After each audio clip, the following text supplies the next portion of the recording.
Hi, beautiful people. Welcome back. So, today we are going to do a recap and a review of Real Housewives of Potomac, Season 7, Episode 4, titled Not All Fun and Games. So, we start off, we see Eddie and Wendy at the park. They're with their kids. They're just having a fun day at the park with the boys and her daughter. And Wendy is letting Eddie know what happened when the ladies went to the dance studio with Ashley. They talked about Wendy telling Robyn to own her truth. And after they had that argument, how Robyn invited everybody out for family fun day and didn't invite her kids. And Wendy let her husband know that they're all trying to come for Chris. And Eddie was like, oh my God, they're not coming for Chris. They're really coming for Chris now. So that was the gist of the day out with the kids. She let Eddie know that their kids were not invited, even though everybody else's kids were invited to family fun day. Now we have Robyn and her family at home, and they are practicing for the upcoming family fun day. She has the potato sack race going on. We see Juan come and join them. Of course, the kids are going to, rib him a little bit because that's what kids do to dad. Dad is old. Dad can't do certain things. Dad was a bench warmer, according to them. So they were trying to get in on Dad. So it was fun to see. They had their practice run. Of course, Robyn was the last one to finish. One said he's out of shape because he's breathing hard and he's just out of shape. So after that, they left the kids to play basketball. And then, of course, Robyn let Juan know what happened at the dance studio with Ashley and everybody, how Wendy tried to come for her. She asks his opinion. She tells him that she didn't invite Wendy to come to family fun day, but she does want the kids to come. So she puts it to Juan that, maybe I should call Candiace and ask her to play auntie for a day, have her call Wendy and ask Wendy if Candiace could bring the kids to family fun day. Juan said he thinks it might be a good idea. I don't think it's a good idea. Why would Wendy send her kids to an event where she's not invited to, which wasn't cool at all? You should have included everybody. And if you didn't want to invite Wendy, you shouldn't have invited everybody in front of Wendy. So Juan tells her he thinks it's a good idea for Candiace to bring the kids. So then Robyn goes inside and calls Candiace and tell her, play auntie, call Wendy, tell her you want to take her kids, and make it seem like the invite was all Juan's idea, because Juan gave me a good idea for you to call and bring the kids. So long story short, Candiace tried. Wendy said no, the kids didn't come. They didn't go to family fun day. So that was the gist of what happened at That's the gist of what happened at Robyn and Juan's house. Now we have Karen, and she's on the phone with Raven. Karen lets us know that she went to the doctor to see what her system could digest, what types of food her system could digest, and now she finds out that she cannot eat chicken anymore because it's considered a dirty bird. So Karen is cleaning out her freezer of all the poultry. She says that Ray is going to be upset, but hey, it's what it is. Their health is the most important thing to her, so she's throwing all the chicken out. The phone rings. It's Raven on the phone. She's telling her mom she's getting ready to also cook herself, but she doesn't have any pots or pans in the house. Like, how you gonna do that, girl? Can you cook? So Karen is like, I don't see how that's gonna work out. Then she tells her, I need to have a heart-to-heart with you. She tells Raven how Ray did not like the fact that she got her breast augmentation because of what example is she setting for her daughter and the nieces in the family and other young ladies that look up to her.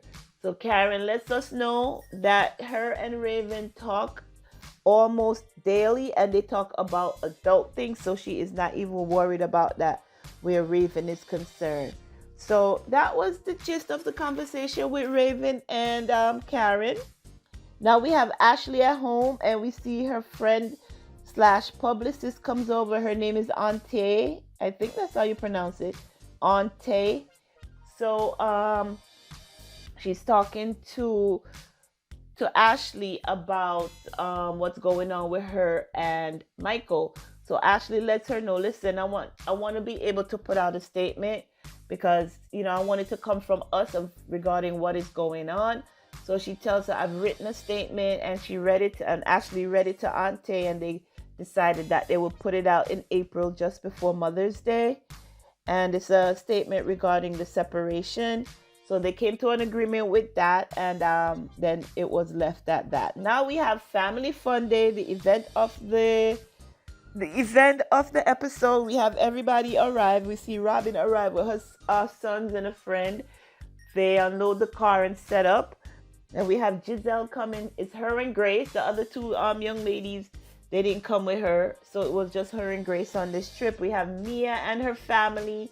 We also have Jacqueline and her family and her ex-husband, who is still her, what she called a PP parent. Guess what is it? PP, what she said a PP parent mean? Participating parent or something to that effect. But Gizelle takes it to mean something else, and she let us know what she thought it meant, but it didn't sound good. And we have everybody still arriving. We have, of course, the only two men there was Gordon and Jacqueline's ex-husband. Everybody's like, where's Juan? Robyn lets us know Juan got a root canal the morning off, and he was not about to come to the game. So Juan sat this one out. I'm not surprised that Juan did not come. Juan does not usually come to events. He'll do the one-on-one filming with Robyn, but when he needs to be in a group setting with all these ladies, he is not about to do it. So, hey, a root canal seemed like a really good excuse not to have to come. All right, so whoever came, all the ladies came with the kids. They started the event. They did the potato sack race. Of course, it was a disaster. At the end, Robyn still didn't know who won. They also did the three-legged race. And it was just chaos, but they still had fun in all that chaos. Of course, the ladies, they took their time to talk. There was at one point where they were questioning Ashley regarding what's going on with Michael. What are you going to do? What are you going to say? And then Ashley, who just met some of these ladies for the first time, is telling how even recently Michael wanted her to have ménage à trois, and she told him no. And one of the other ladies, Jacqueline, said that is something that was brought up in her marriage as well. So they were getting to know each other pretty well on the benches. When Karen saw Charisse, Karen had a coughing fit. Karen is like, she tried. She moved away from Gizelle and her team and went over to Robyn's team, and then eventually she told Robyn that she gotta go, that she forgot to take a Z-Pack, and she was coughing up a storm too much. She has a respiratory infection and she needed to go. She asked Gordon to walk her to her car, and Karen left after that. So soon after that, everybody ate and drank or whatever, and then Robyn said, I think it's time to call it a wrap, guys. And they wrapped up the day, and everybody went their separate ways. But they had a fun day in the park. That was good to see everybody outside. One thing I liked was Candiace's hair. Girl, that hair was beautiful. I'm assuming that's all yours. As they would say, this is all you? Yeah, Candiace, your hair was glowing. It was beautiful, blowing in the wind. I like the fact that you and Ashley were talking. That, Ashley is actually... she's hoping that you get what you want. She told the ladies that the egg retrieval process is not working. She's not taking to the medication as she should. So the process is not working. So I guess we're going to have to try naturally, Candiace. Because as you know, Chris does want more kids. He has some from a previous relationship and he wants more. And he wants you to give him his kids now. So hopefully you and Chris are continuously trying to make those babies, as they say. Robyn told Charisse that Karen left because of her. The fact that Charisse showed up, Karen was out. She was not about to do it with her. And that was the gist of the day. The ladies having all different side conversations, which was a good thing. They had all the content they needed for the episode, and then everybody went their way. Now, the next day, we see Ashley driving through the neighborhood. And she says she's been trying to get a hold of Michael for a day or so, and she can't find him.